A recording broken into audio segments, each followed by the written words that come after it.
My shirt's open 2 buttons. It's usually only open 1 button, but I've been exercising a lot.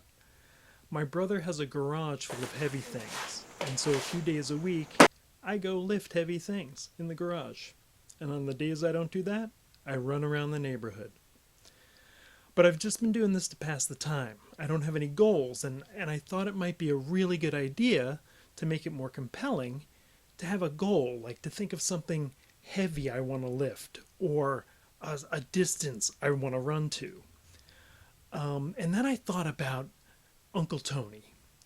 When I was a boy, my family was invited to Uncle Tony's house for Easter dinner. And on the ride over there, my brothers were crazy about what they called the hambone. They said, "Oh, remember the hambone? Do you think Uncle Tony will do the hambone?" And then they dropped it in my lap. "Paul, when we get there, you've got to ask Uncle Tony to do the hambone."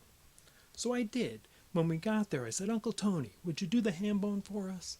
And he said, I've got a house full of people, and I've got to get food on the table. Maybe later, maybe later." So around dessert, we heard Uncle Tony in the living room, and he was saying, "Oh, was somebody asking for the ham bone?" So we all ran in to see it. Ham bone, ham bone, ham bone, ham, ham bone, ham bone, ham bone, ham, ham bone, ham bone, ham bone, ham, ham bone, ham bone, ham bone. It was disappointing. I was embarrassed that I'd let my brothers talk me into asking Uncle Tony to see the ham bone. I know you're thinking you were just a kid. What do you know? But by this time, I had already seen Engelbert Humperdinck live in concert, so I knew something about showmanship. But then recently, I thought about the ham bone, and I thought, what if I made it my own? What if I reinvented it? Maybe I'd make it the center of my physical fitness program. Maybe all the exercise I'm doing could be around the goal of making my biceps bigger so that my flex bicep is visually different from my resting bicep. Just think of it. I'd be a hero. Thanksgiving dinner. We clear the table and everybody's waiting for dessert. And I sail in the room, resurrecting and reinterpreting the ham bone. The ham bone. The ham bone. Okay, could we just pump the brakes for a second? When I used to think about the ham bone, I thought that Uncle Tony was being hammy, that he was hamming it up, that he was acting like a ham.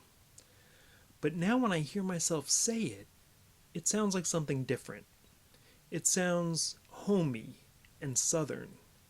And when something sounds homey and southern, it may be fraught with acts of historic cruelty and human suffering. So when I think about digging up this old dance and putting it on the menu for a family Thanksgiving, I think it's worthwhile to check if its origin is somehow tied to crimes against humanity. The Juba dance, or hambone, an African American plantation dance that was performed by slaves during their gatherings when no rhythm instruments were allowed due to fear of secret codes hidden in the drumming. Later, in the mid-19th century, music and lyrics were added. It was often danced in minstrel shows. A middle-aged white man wishing to show off his biceps between courses at Thanksgiving dinner should understand that dancing the juba, or hambone, makes light of historical acts of cruelty and crimes against humanity. It displays a callousness toward human suffering, and, though not as well recognized, it is equivalent to performing in Jim Crow blackface. Thumbs down, frowny face. Well, there goes Thanksgiving.